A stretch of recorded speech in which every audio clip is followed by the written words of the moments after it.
Hello, everyone. Welcome to our first session where we will discuss different topics throughout the year on every third Tuesday of the month. These videos will be recorded and uploaded so that you can come back and watch and take notes if you need to for a second time or share with someone else. Today's topic is setting clear behavior expectations. I hope that you get something from this topic as well as have already shared some questions with me so that I may answer them at the end of the video. First, I'd like to discuss age-appropriate expectations. Consider your child's age, developmental stage, and their abilities. Set expectations that are realistic and suitable for their level of understanding and control. So, some behavior expectations for each elementary grade level can vary. So, just for a general guideline, I have some examples for you. Kindergarten, ages 5 through 6, they begin to show respect for others and sharing with their peers. They begin to follow rules and expectations and have a clear, basic understanding of emotional awareness and expression. They begin to develop listening and communication skills. First grade, ages 6 through 7, have an improved social interaction. They begin to follow instructions and procedures a little better than they did in kindergarten, and they begin building emotional regulation and coping skills. Second grade, ages 7 through 8, are more advanced in conflict resolution and cooperation. They begin to show an increased ability to stay focused on tasks, and they begin to further emotional awareness and self control skills. Third grade, ages 8 through 9, have an enhanced problem solving and decision making skills. They begin to show respect for others' opinions and ideas, have a deeper understanding of consequences for their actions, and they begin to develop time management and organization skills. Fourth graders, ages 9 through 10, continue to grow in critical thinking and collaboration. They begin to show a little more independence and begin to handle challenges with resilience and start seeking help when needed. By the time they're in fifth grade, ages 10 through 11, they have an advanced teamwork and leadership abilities, have improved self-discipline and time management, and demonstrating a desire to learn and explore new things. Using clear and positive language is very important. Communicate your expectations using simple and positive language. Avoid vague or negative statements. Be specific about what you expect. So here's some examples about what I am speaking on. An example of a vague statement: you need to be better at this. A vague statement that doesn't specify what the child should improve or how to do it. A negative statement: you're always so lazy. A negative generalization that can harm a child's self-esteem and not address the specific issue. Another vague statement: you should know better. This lacks clarity about what the child should know better about, and this often leaves them confused. Another negative statement: you're a bad kid. This is a highly negative label that can have a long-lasting emotional effects on children. Another vague statement: why can't you just behave? Why can't you just do what you're supposed to do? Is what this statement is saying. And it doesn't explain the behavior that needs improvement or offer guidance on how to behave better. So please know that your words have power. Set expectations proactively. Establish expectations in advance, not in the heat of the moment. This helps children understand what is expected of them, and it reduces confusion. So in this picture, we have a family sitting down and they're creating our family routines, our family rules, our family expectations. They're having a family meeting here with someone who's helping guiding them through this. And so household rules and expectations that everyone can understand. You want to sit down with your child, your children, and explain that if you break a rule, if you don't follow a household expectation, this is the consequence that is to follow. Okay. Use visual aids. You can create a chart with your expectations. Your children can take part and draw pictures of those expectations, set routines. Like I said, you can have family meetings to even do this together. Be consistent. Consistency is key. Enforce expectations consistently that your child knows what to expect and experiences predictable consequences for their actions. When parents are not consistent with behavior expectations, it can have several negative consequences for their child. Confusion is one of them. Inconsistency can lead to confusion for children as they may not know what is expected of them. This can create anxiety and stress for kids as they try to figure out how to behave. Reduce accountability. When parents are inconsistent, children may not feel accountable for their actions as consequences are not predictable. This can lead to a lack of discipline and self-regulation. Testing boundaries. Children may test the limits of inconsistent parents, pushing boundaries to see what they can get away with. This can lead to more challenging behavior. Frustration and anger. Inconsistent parenting can result in frustration and anger for both the parent and the child. Parents may become frustrated because their expectations are not being met, and children may become frustrated because they don't understand what is expected of them. Decreased trust.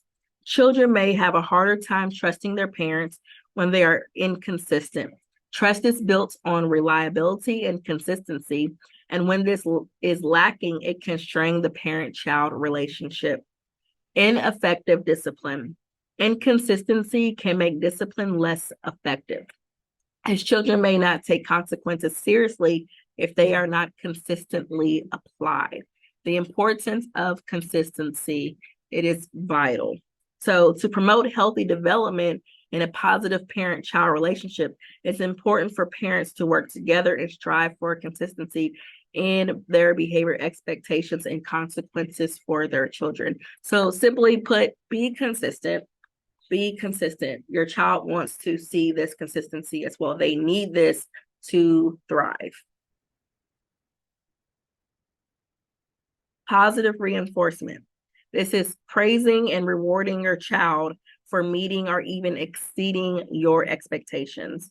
Positive reinforcement encourages good behavior and reinforces the desired actions. Here on the screen, I have a chart as an example, as an option that you can use for your home. At the bottom, the child has picked these things that they want to work towards. And so that is working on a drum or buying a drum, getting candy, playing on their video games, playing outside with friends. These are things that the child has chosen that they want to work on. Oftentimes we try to pick the rewards and it may not be something the child is interested in. And so they're not willing to work towards that. And so at the top, it says, I'm working for, and you'll put the picture up there. You can draw the picture. You can write in what it is, especially if they're older. And I need 5 stars. They have to have 5 stars in order to. Mrs. Adams, please come to the office. Ms. Adams. They have to have 5 stars in order to get their reward or their prize. And so for my younger children, I would not make them wait all week. That's probably going to be ineffective. And so maybe Monday, Tuesday, Wednesday, if they have good day at school or a good day at home, or they follow expectations in the home, they get a star for each thing that they do. So you ask them to brush their teeth, they get a star. Whatever those areas that you feel your child needs some reinforcement in, that's what you want to give them a star for. My older ones, you can wait all week. They have to get a star. Maybe it's a star per day. And they get to get that reward at the end of the week. You do not have to spend a lot of money on this. You can make this at home with paper and pencil. Your prizes can be even things that you don't have to buy. It could be extra TV time. It could be extra time to play outside. It could have a friend over, whatever that is that makes it convenient for you. But maybe implementing a chart or some type of reward system so that your child knows what they're working for. You will begin to see some behaviors that you want to decrease. You'll begin to see them decrease over time. Lead by example. Children often learn by observing their parents. So model the behavior you want to see in your child. Your actions speak louder than words. So if you are a parent who often gets frustrated or angry or yells or screams, your child is going to see that, and most likely they're going to model that behavior when they're frustrated. They're going to yell and scream. And so do your best to stay calm. That's what's on my next slide. Staying calm. Staying calm is important. So when addressing misbehavior or enforcing consequences, stay calm and composed. Avoid reacting with anger or frustration, as this can escalate the situation. Your child will feed off of your energy. If you're angry and upset, they will become angry and upset. Also, just consider that you can still be upset and angry and frustrated inside and not show it on the outside when you are dealing with a misbehavior. You want to make sure that your child has clear understanding of what rule they broke or what expectation they are not following, so that you can explain to them the consequence. And in that moment, take time to teach them what you are looking for them to do. You want them to understand fully what is happening in that moment, and you have to remain calm in order for them to clearly hear you. Sometimes the child doesn't hear what you're saying, they just see you screaming and yelling. Okay, so you have to do your best to stay calm, whether you do deep breathing or whether you do a stress relief of some kind. You can even invite your child to do that with you. That teaches them the coping skills that they need also. And so they will begin to do it because, hey, you're doing it. You're showing that this is how I am dealing with my frustration or my anger. I'm going to model that for you so that you can successfully do that as well. So remember that setting clear expectations, it's an ongoing process. This is not an overnight fix. And this may require some adjustments as your child grows and develops. It's essential to approach this with love, patience, and understanding. Again, I'm going to repeat: love, patience, understanding. Helping your child develop the skills and values necessary for a successful and fulfilling life. Hope that you got something out of this session. We will see here in a moment if we have any questions. We have received a few questions. The first question is horseplay. When is it too much and too loud? So firstly, it might be helpful to establish specific times or areas in your home where this horseplay is more acceptable. This way your child or your children have a designated space for this, as well as keeping some quiet spaces elsewhere. Consider setting clear expectations for indoor behavior and noise level. I suggest that you communicate with your child about the importance of being mindful of the noise, and that you all can maybe even create a signal or a cue that lets them know it's time to tone it down a bit. Encourage horseplay. You can encourage that to be more constructive. So, maybe they can go outdoors and play a sport together, or do something else more physical that will help them burn off this energy. But do take time to step away for yourself if you feel like it's getting too loud, as well as reminding them, like, we have a noise level in the home. Here at school, we use voice level 0, 1, and 2, and 3. And so you can even incorporate that in the home since they already are aware of that. You can say voice level 2, voice level 1, it's getting too loud, and reminding them of that. Our next question says, how do we get our child to stay asleep in their own bed? One, I will state that I am so happy that you all have already used some positive behavior buckets, that you all have used communication and white noise and night lights, and all those things can be helpful and continue to be helpful when utilized consistently. But definitely creating a comforting bedtime routine, one where you all read stories or have gentle music, dimming the lights. That's really helpful. Maybe introducing a comfort object such as a special blanket or like a stuffed animal, something that will help him when he wakes up in the middle of the night to have that comfort already there. You may want to try again a reward system. This could be a sticker chart even, where, he gets to work towards earning something for how many ever days he stays in bed without having to come to you all's room. And then gradually, him accepting that independence and being able to fall asleep on his own and not feel like he needs to come to you all. And then continue that open conversation with him about any feelings and fears that he may have. You all are already starting that, so that's really great. So I believe you're on the right track. You just have to keep going with it. I know that can be stressful, but children sleeping in their bed by themselves, it can take time and patience. And so I think you're already implementing some of those things already. Just continue to do more of that. And then we can touch base and see, how he's doing after that. But you can reach out to me for sure. How do you establish behavior expectations for children who have ADHD and trauma without having to raise your voice or threatening to take things away? That is our last question here. And so I would say establish clear and simple expectations for the behavior. Use some positive language to explain what is expected and reinforce these expectations consistently. Children who have ADHD often benefit from structured routines. So maybe creating a daily schedule that includes predictable routines for meals, any schoolwork that they may have, playtime and bedtime. This predictability can provide a sense of security. I would encourage the use of positive reinforcements. So we talked about like charts and things that you can do. We talked about that earlier. So, offering small rewards, small incentives, things that you can do throughout the week. Provide choices. Offer choices with acceptable boundaries. So this will empower your child to have some control over their environment, which can particularly be important for children with ADHD.